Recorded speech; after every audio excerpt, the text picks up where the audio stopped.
Cuando tu sufrimiento no hace sentido. Cuando tu corazón se contradice. Cuando tus amigos no ayudan. Cuando el propósito de Dios es un misterio. Cuando el milagro no llega. Cuando adoras con un corazón frío. Cuando no ves razón para seguir adelante. Te invitamos a ver con tus propios ojos al Dios de quien solo habías oído.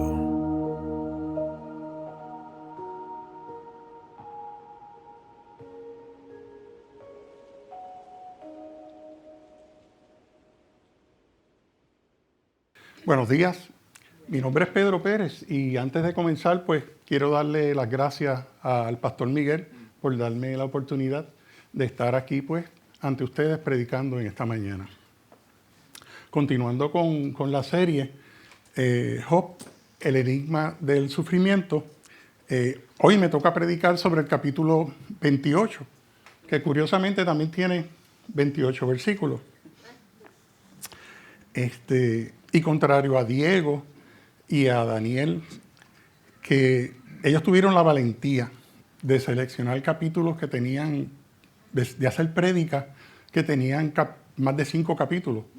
Pues la mía solamente pues, es de un capítulo y trata sobre la sabiduría. No sé si eso pues quizás me ponga entre los más sabios, pero yo creo que mejor lo dejamos ahí. Eso se lo dejamos a Dios. Titulé la prédica, déjame buscarla aquí. Titulé la prédica, ¿qué es sabiduría y dónde la encontraré? Antes de comenzar, pues, le pido, por favor, que se pongan de pie para hacer una breve oración.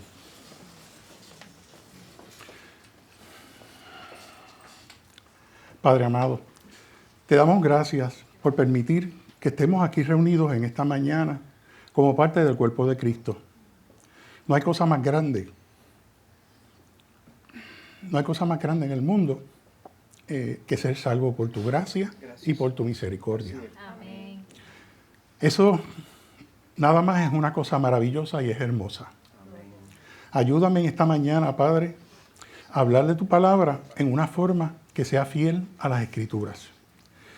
Para que podamos entender que en los tiempos de sufrimiento la vida jamás nos va a hacer sentido si la vemos de acuerdo a nuestra sabiduría humana.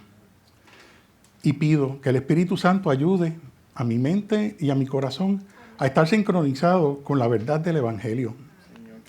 Y te pido también, Padre, que proveas oídos para escuchar, corazones que estén dispuestos a recibirte y mentes que puedan seguir la línea de pensamiento de lo que yo voy a tratar de presentar en esta mañana.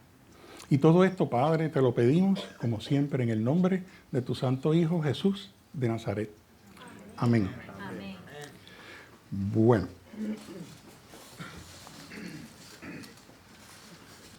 Jonathan Edwards, uno de los más grandes teólogos protestantes en la historia de los Estados Unidos, comentó lo siguiente: la hostilidad del hombre caído contra Dios es tan intensa y tan grande que si Dios hiciera su vida nuevamente vulnerable a las manos de los hombres, Dios no sobreviviría ni por 15 segundos.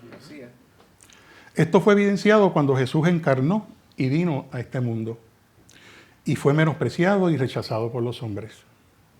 Y lo condenaron a que tuviera una muerte, pero el hombre no quiso que tuviera una muerte rápida y sin sufrimiento. El hombre quiso que tuviera la muerte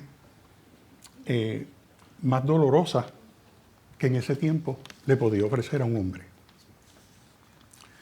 Y fue la muerte de cruz. Si entendemos el Evangelio y hablamos del pecado y del sufrimiento, tenemos que obligatoriamente hablar de Jesús. Y al hablar de Jesús, también debemos de mencionar la ira de Dios, su perdón, su misericordia y el amor que Él siente por nosotros. Nadie en la historia, ni tan siquiera Job, comprendió la dimensión tan profunda que el sufrimiento y el dolor le puede causar a una persona. Solo un hombre se familiarizó totalmente con el dolor y el sufrimiento, y ese fue Jesús. Amén. Pero Pedro, todo eso que has dicho me parece muy interesante, pero te tengo dos preguntas. Primero, si Dios es bueno, ¿por qué hay tanto sufrimiento en el mundo? Y segundo, si el capítulo que te toca predicar hoy trata sobre la sabiduría, ¿qué relación tiene que ver, qué tiene que ver el sufrimiento con la sabiduría? Entiendo ambas preguntas y no los culpo si las tienen. Y las voy a tratar de contestar en ese mismo orden. Así que por favor, pues ténganme un poquito de paciencia y manténganse conmigo. Uno de los temas del libro de Job es el sufrimiento. Y creo que para que podamos entender el sufrimiento, debemos de saber la razón por la cual sufrimos. ¿Sabían que Adán y Eva pecaron inclusive antes de comer la fruta prohibida? Sí. Lo hicieron tan pronto se preguntaron por qué ellos debían de obedecer a Dios. Pecaron por la intención que nació en su corazón. El pecado es cuando no vemos a Dios como la máxima autoridad y nos ponemos nosotros en el lugar de Dios. Al desear ser como Dios, el buen mundo construido por Él se rompió, se hizo trizas, se hizo pedazos y comenzó el sufrimiento en nuestras vidas. Sin embargo, la historia de Adán y Eva en Génesis 3 no termina con desesperación, sino con esperanza. Dios, en medio Dios, en medio de su juicio y de su ira, prometió que llegaría el día en que uno de los hijos de Eva, o sea Jesús, aniquilaría por completo el poder del pecado.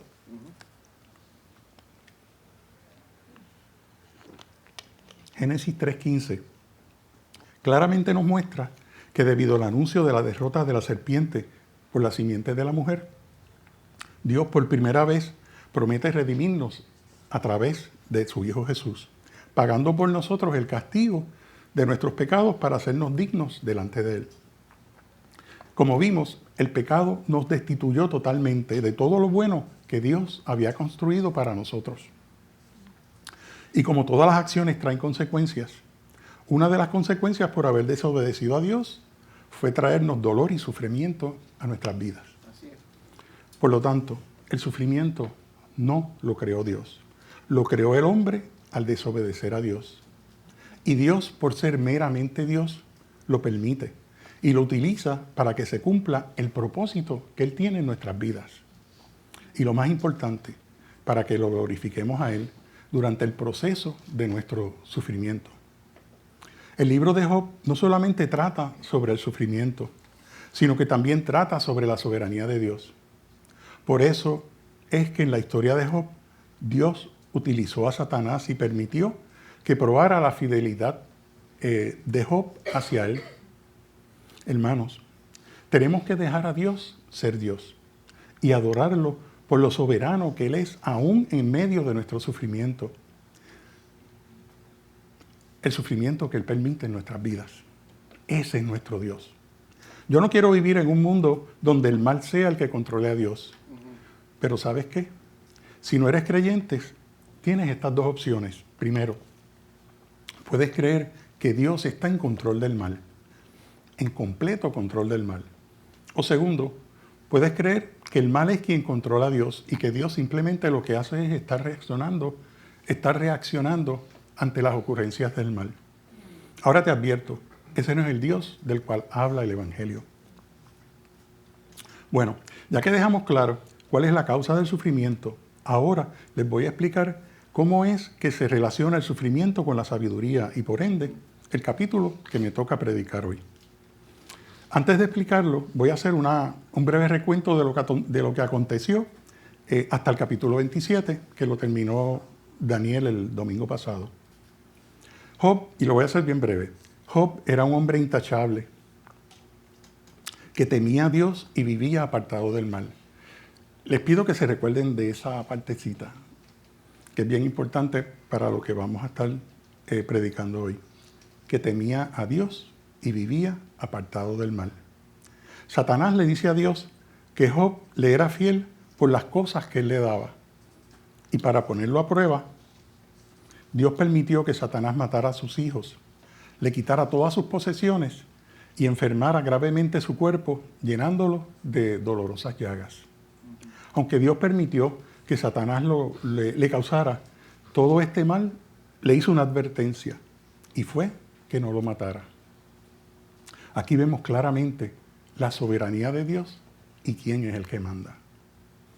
En el verso 22 del capítulo 1 nos dice que en todo esto Job no pecó ni culpó a Dios. Luego aparecen en escena 3 amigos de Job que se llamaban Elifaz de Temán, Bildad y Zofar. Ellos se convirtieron en una especie de consejeros de Job. Aunque la Biblia no dice explícitamente que la esposa de Job lo abandonó, se puede deducir que sí lo hizo y quedó prácticamente solo en su dolor y en su sufrimiento. La Biblia nos indica que Job terminó pasando sus días de sufrimiento, dolor y de enfermedad en el basurero de la ciudad. Allí fue donde sus 3 amigos y consejeros lo acompañaron durante el resto de la historia. Y como se dieron cuenta del dolor y sufrimiento que padecía Job, permanecieron junto a él en silencio por una semana. Al cabo de la semana, y con mucha razón, Job comenzó su lamento y reclamos hacia Dios. Ahí es cuando Job desciende a un abismo de mucho dolor y de sufrimiento. En mi opinión, cuando Job describe en el capítulo 3 su dolor y su sufrimiento, tiene mucha similitud con el Salmo 88, ya que este es uno de los salmos más oscuros y repletos de sufrimiento en la Biblia. Por si no lo han leído, este salmo termina con el salmista hablando con Dios y le dice: me has quitado a mis compañeros y a mis seres queridos. La oscuridad es mi mejor amiga. Entonces, si vamos a resumir los argumentos de los 3 amigos de Job, podemos decir lo siguiente. Sus argumentos parecían correctos, pero estaban equivocados, ya que estaban viendo a Dios a través del cristal de la doctrina de la retribución instantánea, que se basaba en que Dios bendice al justo y castiga al pecador, y lo hacía en tiempo real, aquí en la tierra, y basado en lo que se creía era la única vida consciente que existía. Los 3 amigos consejeros de Job lo acusaban y estaban seguros de que por él no confesar pecados pasados y ocultos en su vida era que Dios lo estaba castigando severamente. En sus argumentos contra Job, ellos le dieron a entender que si Dios lo fuera a castigar en la forma que él en realidad se merecía, su castigo hubiera sido mucho peor. Con amigos así, yo no quiero enemigos. Ellos no concebían que existiera un Dios que pudiera amar a Job y a la vez permitiera el sufrimiento en su vida y utilizar el sufrimiento para pulirlo e inclusive bendecir a otros, como fue el caso de José, el hijo de Jacob. De parte de Job, sus argumentos alegaban total inocencia de las acusaciones que sus 3 amigos le hacían. Y por ende, él no entendía la razón de su sufrimiento. Él sabía que había sido obediente a Dios, ya que regularmente le ofrecía sacrificios por los pecados de sus hijos. Y aunque la Biblia no lo menciona específicamente, yo creo que él también hacía sacrificios a Dios por sus pecados. Pero por eso es que constantemente Job le preguntaba a Dios la razón de su dolor. Pero el silencio de Dios le causaba gran consternación. A pesar de que Job reconocía que su dolor era el tipo de dolor que solo Dios le podía causar, no dejaba de preguntarle: Dios, ¿por qué no contestas mi pregunta? ¿Por qué estoy sufriendo? Y bajo estas circunstancias es que llegamos al capítulo 28 que me toca predicar hoy.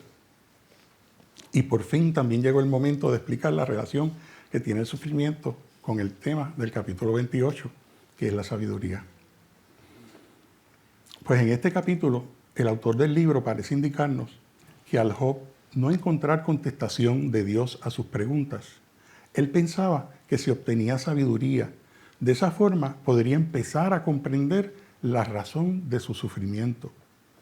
La realidad es que el estilo de este capítulo rompe el ritmo que llevaba el libro debido a que no contiene acusaciones de sus amigos. Tampoco contiene quejas y mucho menos es contestación de argumentos que habían hecho anteriormente. El tono de este capítulo es totalmente diferente a los que anteceden y a los que le van a preceder.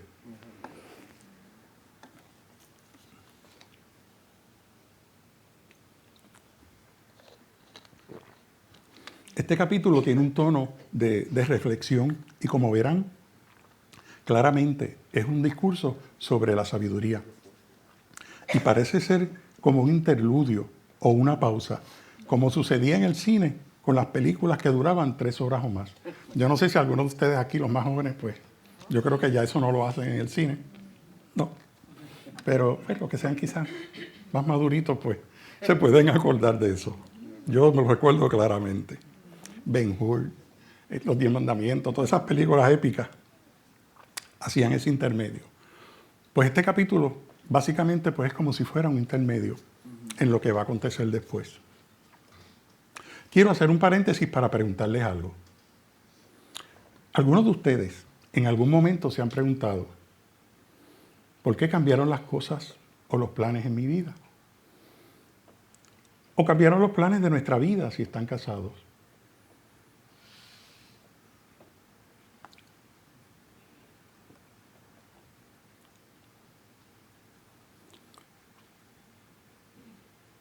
¿Por qué se está desmoronando mi matrimonio?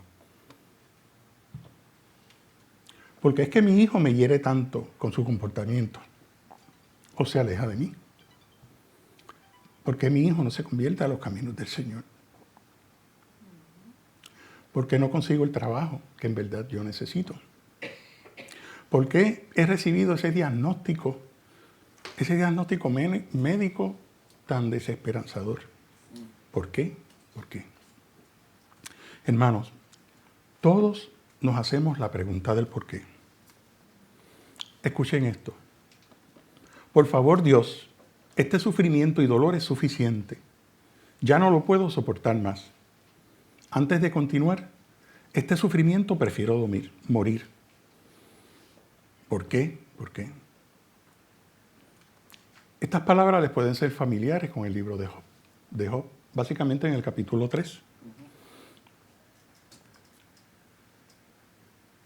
Parecen palabras de él, pero la realidad es que, aunque tengan un parecido a las de Job, estas palabras fueron el clamor de una madre entrevistada hace unos pocos días por la cadena BBC de Londres para las noticias en la ciudad de Gaza. Ella estaba, al igual que Job, pidiéndole a Dios que detuviera su dolor y sufrimiento causado por la pérdida de su familia. Y al igual que Job, también quería saber por qué había perdido a toda su familia. El punto que les quiero hacer es que cualquiera que sea la pregunta que te estés haciendo hoy, a pesar de que el libro de Job fue escrito hace más de 1500 años o quizás más, el mensaje que nos trae es aún relevante hoy en día, en el 2023. Y al igual que Job, pensamos, ¿dónde voy a encontrar la respuesta? Pues les tengo buenas noticias.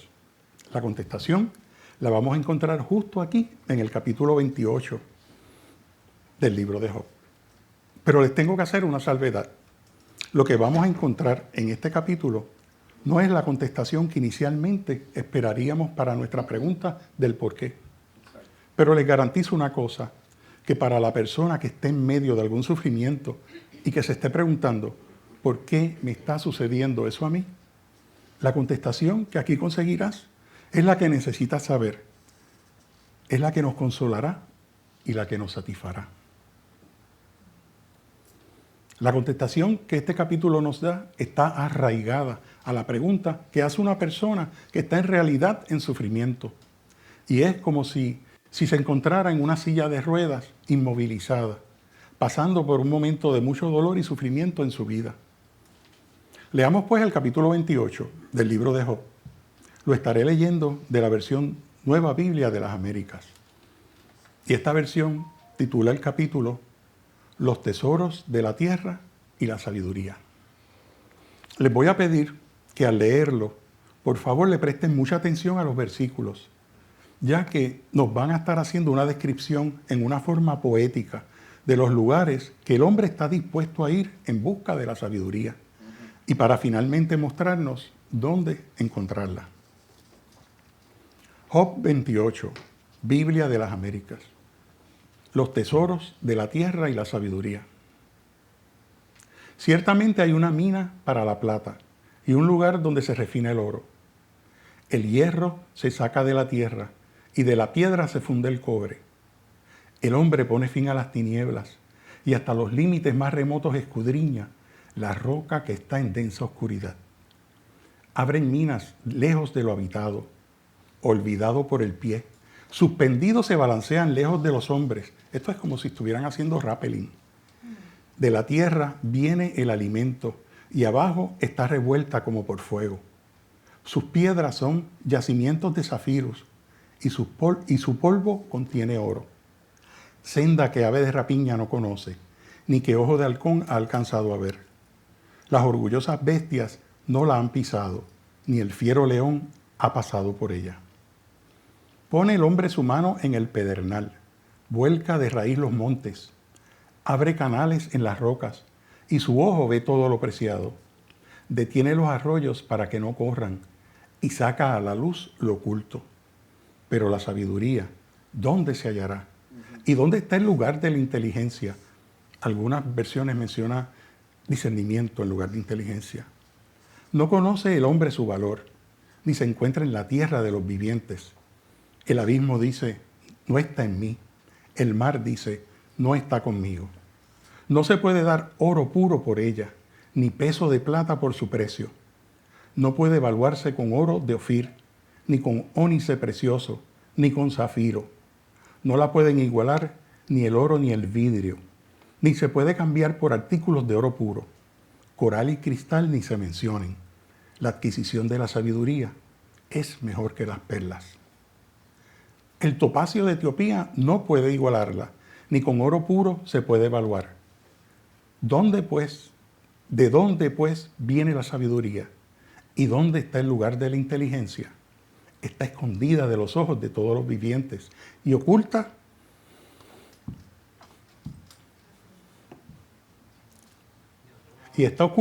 a todas las aves del cielo. El Abadón y la muerte dicen, con nuestros oídos hemos oído su fama. Dios entiende el camino de ella. Y Él conoce su lugar, porque Él contempla los confines de la tierra y ve todo bajo los cielos. Cuando Él dio peso al viento y determinó las aguas por medida, cuando Él puso límite a la lluvia y camino para el rayo, entonces Él la vio y la declaró, la estableció y también la escudriñó. Y dijo al hombre, el temor del Señor es sabiduría y apartarse del mal, inteligencia. Esta ha sido la palabra del Señor. Bueno, voy a tratar de explicarle los versos en la forma que mejor me sea posible. Y para facilitarlo, voy a dividir los versos en tres partes. La primera parte es la que va a constar de los versos del 1 al 11 y se los voy a resumir bastante rápido, creo yo. El autor comienza comparando la búsqueda de la sabiduría con la búsqueda de metales preciosos. Me llamó mucho la atención las imágenes poéticas que usa el autor y me encantó la forma en que las describe. El autor nos habla de que a pesar de las profundidades de la tierra, el hombre está dispuesto a llegar hasta los lugares más escondidos con tal de extraer el oro y las piedras preciosas que se encuentran en ella.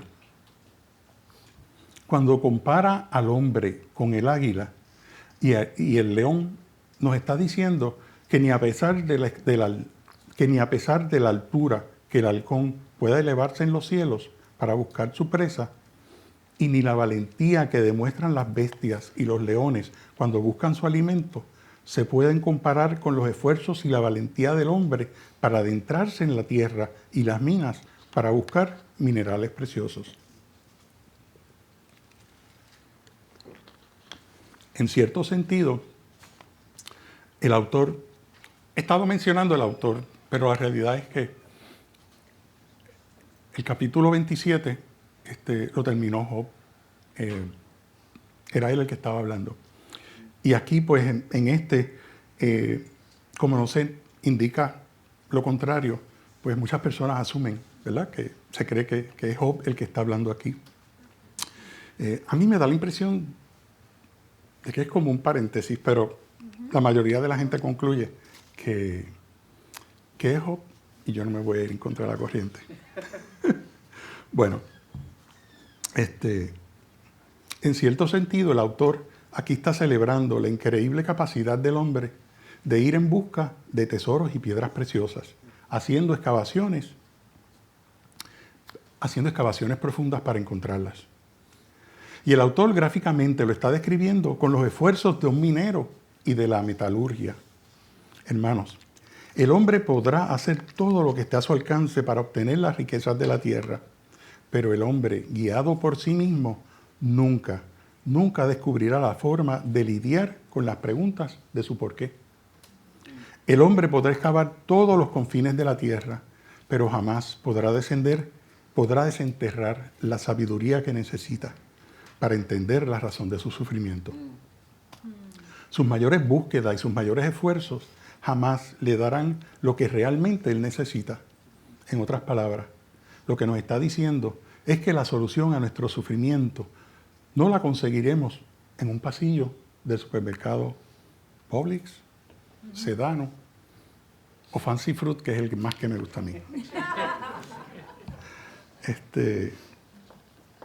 Humanamente hablando, tampoco la encontraremos en las consejerías que tomemos para ayudarnos con nuestros traumas y nuestras preocupaciones. Y con esto no estoy diciendo que las consejerías sean malas. Por favor, no me malinterpreten. Lo que quiero decir es que un consejero lo que puede hacer es usar su mejor capacidad humana y las técnicas que haya aprendido en la universidad para tratar de explicar las razones de nuestros problemas.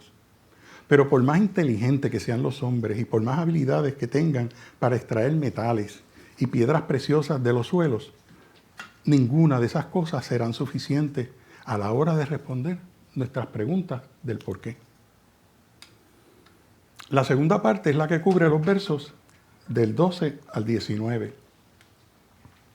El autor aquí comienza el versículo 12 preguntándose dónde se encontrará la sabiduría y por primera vez menciona la inteligencia y el discernimiento, refiriéndose a ambas como si fueran sinónimos. Y desarrolla el tema de la esta palabra.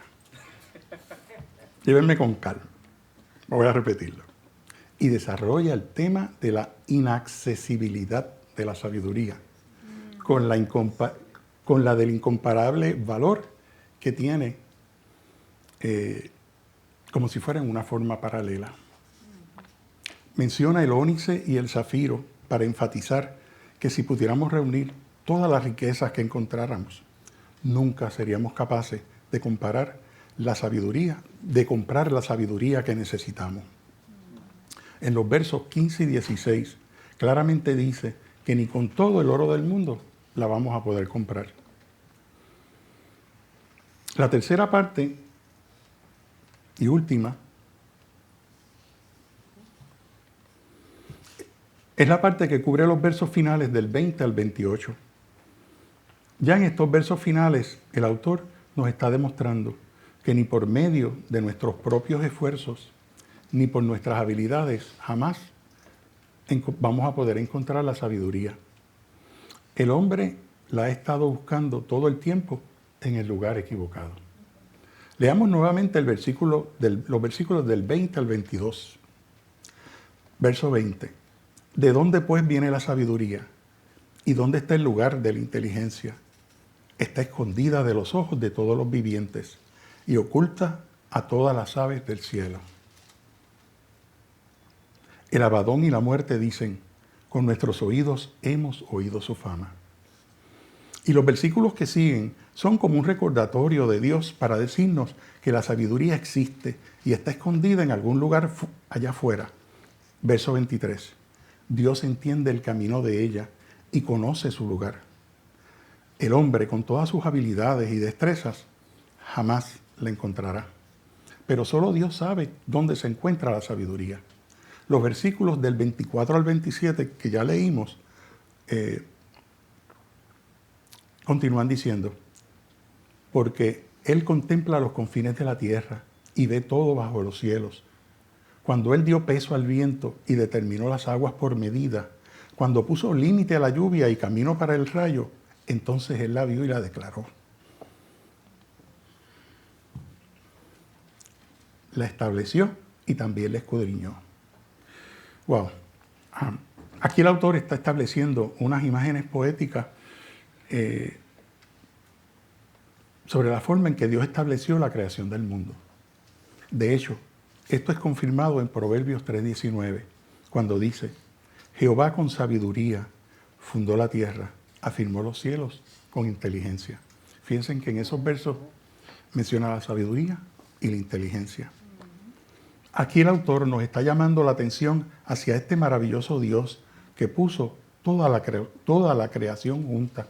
Y al crearla fue un reflejo de su sabiduría y de su inteligencia. Y es como si nos preguntara, ¿puede un ser humano alguna vez haber creado un mundo como este y sostenerlo unido en la forma que Dios lo hace? Antes de ver el versículo clave y culminante de este capítulo, les quiero mencionar algo que es bien importante. Estos versículos que les mencioné del 24 al 27 hablan sobre la creación del mundo y son clave porque nos prepararán y nos ofrecen un anticipo de lo que va a ocurrir al final del libro de Job.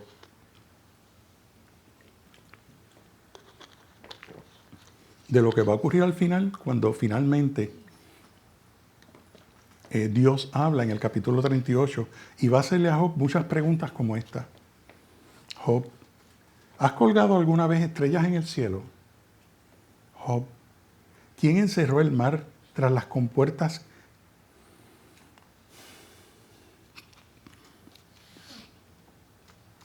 Job, ¿quién encerró el mar tras las compuertas cuando éste brotó del vientre de la tierra? Job, ¿alguna vez en tu vida has dado órdenes a la mañana y has hecho saber a la aurora su lugar? Job, ¿quién infundió sabiduría al corazón y dio inteligencia a la mente? De esa forma, Dios irá capítulo tras capítulo, prácticamente desde el 38 hasta el final, cuestionando a Job. Y también Dios irá demostrándole a Job su sabiduría y su poder creativo. Y lo hará hasta dejar a Job sin palabras. Y terminará Job diciendo a Dios, con mi boca he hablado demasiado apresuradamente, cosas que no entendía. Esto hará que Job se dé cuenta de que por estar enfocado en obtener la contestación a sus por qué, él no veía quién en realidad es Dios. Por eso es que el autor usa este hermoso lenguaje poético en los versos del 24 al 27 con el propósito de mostrar la sabiduría de Dios durante la creación del mundo. Entonces la gran pregunta es, ¿de dónde viene la sabiduría? Pues finalmente el autor nos lo revela en el versículo 28. Y dijo al hombre, el temor del Señor es sabiduría y apartarse del mal, inteligencia. Más claro no canta un gallo. Sencillamente viene de Dios. Y lo mejor de todo es que este Dios hermoso y soberano nos la ofrece gratuitamente. Es gratis, libre de costo. Por eso es que Santiago 1:5 nos dice, y si alguno de vosotros tiene falta de sabiduría, pídala a Dios, el cual da a todos abundantemente y sin reproche, y le será dada. ¿Saben qué es lo irónico del verso 28? Que si la sabiduría es el temor de Dios y apartarse del mal, Job ya tenía la sabiduría que estaba buscando, pues en los capítulos 1 y 2, 2 veces Dios nos deja claro que Job era temeroso de Dios y apartado del mal. Cuando leí la contestación en el verso 28, de primera instancia me pareció la contestación de un político a una pregunta que no desea contestar. Y les explico. El temor del Señor es sabiduría y apartarse del mal, inteligencia. Me pareció como si de alguna manera Dios quisiera evitar la pregunta. Pero ¿saben qué? Aunque esa respuesta no sea la que quizás yo esperaba escuchar, esa es la que yo necesitaba. Y lo que pasa con esa respuesta es que como creyentes tenemos que comprender que no siempre podremos saber los porqués en nuestras vidas. Cuando el autor dice que la sabiduría es el temor del Señor, creo que eso significa que veamos a Dios tal y como Él está fielmente revelado en las Escrituras. O sea, que tengamos una visión bíblica balanceada de lo que en realidad es Dios. Me explico.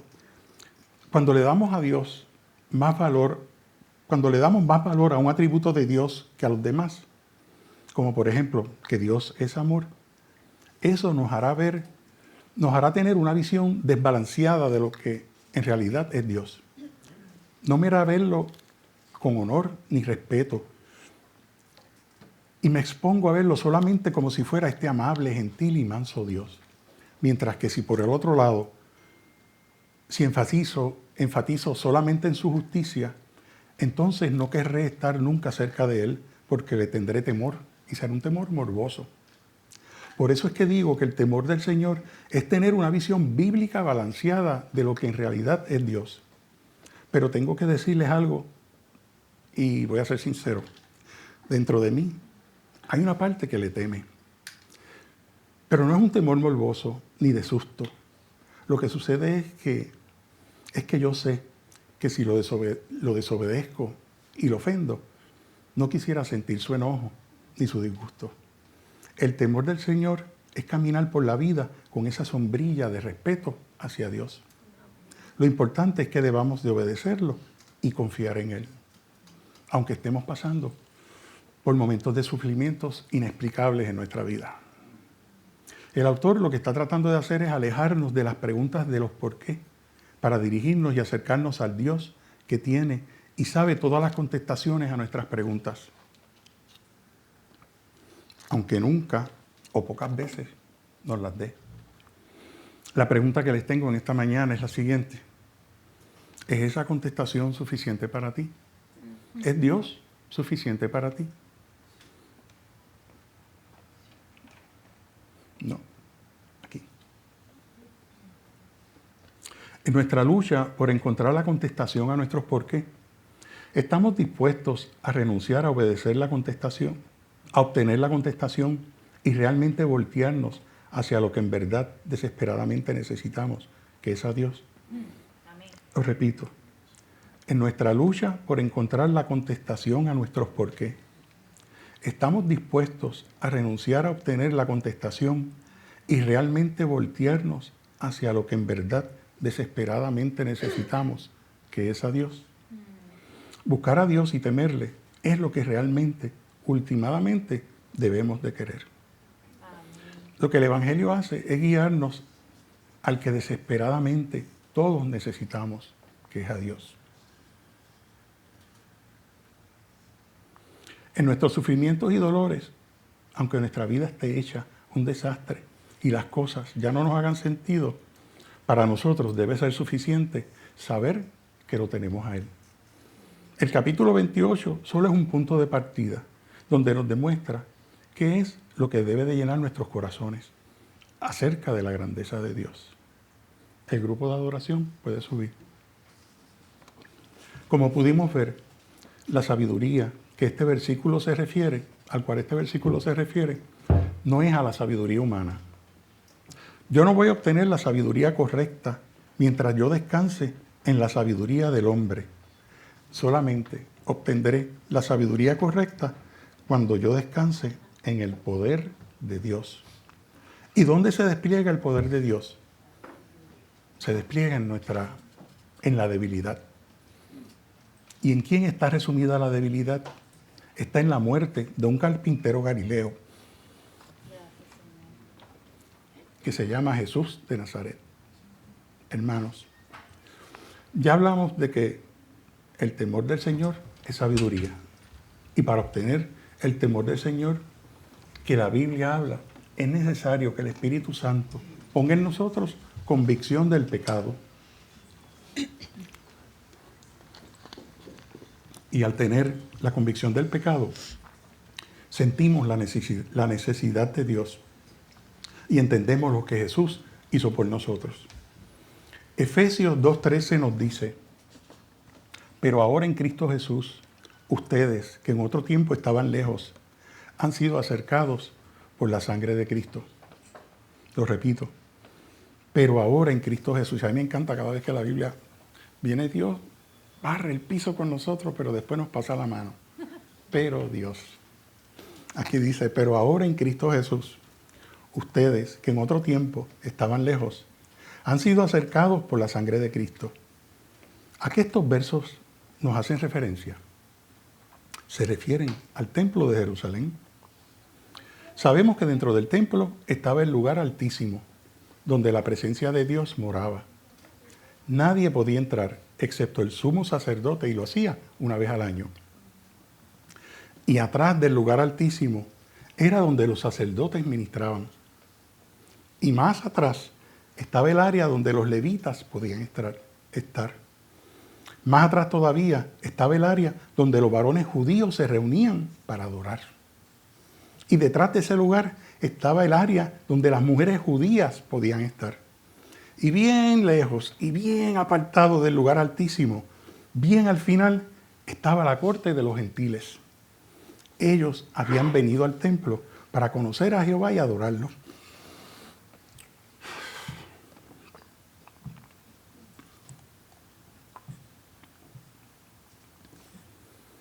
Pero aunque ellos fueron al templo para adorar a Jehová, tenían que estar bien atrás y bien lejos del lugar altísimo. Debido a las divisiones que habían en el templo, debido a esas divisiones, estaban lo más lejos posible que pudieran estar de la presencia de Jehová. Pero Cristo muere. Y el velo que dividía el templo se rasgó en 2 pedazos. Y ahora de repente, los que solían estar bien atrás y bien lejos de Dios, han sido acercados a Dios por la sangre de Cristo. Y al Jesús morir en la cruz, eso mismo me sucedió a mí y nos sucedió a nosotros. Ya no estamos lejos de Dios. Ahora tenemos la sabiduría y el entendimiento que el Espíritu Santo pone en nosotros para ser capaces de confiar que mediante el sufrimiento de Jesús en la cruz, Él recibió por mí el castigo que yo merecía. Amén. Jesús cumplió a perfección lo que jamás yo hubiera podido cumplir ante Dios. Y a lo que me refiero es que ahora estoy lavado y limpio por la sangre que derramó Jesucristo por pecadores como yo y como ustedes. Ahora confío en Jesús como mi única esperanza para poder pararme y mirar cara a cara a Dios, debidamente justificado por lo que Jesús hizo por mí y por ti al morir en la cruz. Y no les traje este tema porque yo piense que soy diferente a ustedes, no. Les traje este tema porque yo sé muy bien quién yo soy. Yo solamente soy un mendigo diciéndole a otro dónde conseguí mi pan. Dios los bendiga.